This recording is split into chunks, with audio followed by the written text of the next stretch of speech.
कहते हैं कि हर नाजायज रिश्ते का अंत बुरा ही होता है। यूपी के मेरठ में भी कुछ ऐसा ही हुआ। समाज और परिवार की परवाह किए बगैर भांजे का अपनी मामी पर ही दिल आ गया। नजदीकियां इतनी बढ़ी कि रिश्तों में मर्यादा की सीमा ही दोनों लांघ गए। फिर क्या था, महिला के पति को विरोध की कीमत जान देकर चुकानी पड़ी।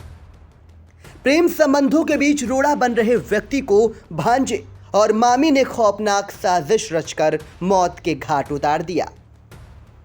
फिलहाल पुलिस ने वारदात का खुलासा कर भांजे को गिरफ्तार कर लिया है, लेकिन यह घटना कई सबक दे रही है।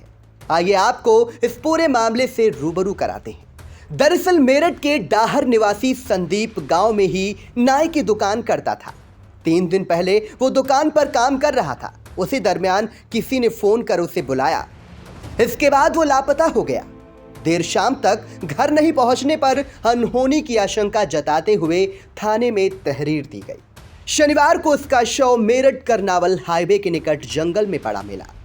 परिवार ने पुलिस पर लापरवाही का आरोप लगाते हुए मेरठ करनाल हाईवे जाम कर हंगामा काटा। किसी तरह से लोगों को शांत कराने के बाद पुलिस मामले के खुलासे में जुट गई। पुलिस की माने तो संदीप की हत्या से पहले उसके भांजे जॉनी ने पहले फोन कर खेत पर बुलाया। नलकूप की ओर जाते समय तमंचे से पहली गोली उनकी पीठ पर और दूसरी गोली सीने पर मार दी। इससे उसकी मौके पर ही मौत हो गई। पुलिस के अनुसार संदीप की पत्नी प्रीति ने बताया कि 1.5 साल पहले जॉनी उनके घर पर आकर रहने लगा। इसी दरमियान उससे नजदीकियां बढ़ गई। इसकी भनक पति को लगी तो वो विरोध करने लगे। ऐसे में रोड़ा बनते देख भांजे और मामी ने मिलकर संदीप की हत्या की साजिश रच डाली। यह साजिश 1.5 माह पहले रची गई थी। 1 दिन पहले पत्नी का मायके जाना और वारदात के अगले दिन वापस आना भी खूनी साजिश का एक हिस्सा माना जाता है। पुलिस की माने तो मौत की नींद सुलाए गए संदीप की शादी 4 साल पहले हुई थी। 1.5 साल की बेटी है। बताते हैं कि इस बेटी के होने पर जॉनी यहां आया था और फिर यहीं रहने लगा। शक होने पर जॉनी को घर से भगा दिया। फिर दोनों फोन पर बातचीत करते रहे। संदीप की हत्या के बाद जॉनी ने प्रीति को फोन कर इसकी जानकारी भी दी थी। पुलिस की माने तो प्रीति और जॉनी व्हाट्सएप पर कॉल करते थे ताकि कॉल रिकॉर्ड ना हो सके। फिलहाल पुलिस ने दोनों के मोबाइल कब्जे में ले लिए। उन्हें फॉरेंसिक लैब भेजा गया है। अब हत्या के जुर्म में जॉनी जेल की सलाखों में होगा। हो सकता है इस मामले में पुलिस जॉनी की मामी को भी गुनहगार बनाए।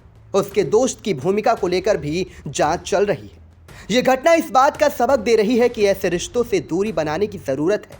रिश्तों में मर्यादा का ख्याल रखना भी जरूरी है, क्योंकि मर्यादा भूलते ही रिश्ते नाजायज कहलाते हैं, जैसा कि जॉनी और प्रीति का रिश्ता। वैसे तो वो मामी और भांजे थे, लेकिन जब रिश्तों की मर्यादा लांघी तो हश्र क्या हुआ सभी के सामने है। प्रीति को अपना सुहाग खोना पड़ा, जॉनी को जेल की हवा खानी पड़ेगी। इंडिया की भी आपसे अपील है कि रिश्तों की मर्यादा कभी ना लांघें, क्योंकि इसका अंत बुरा होता है।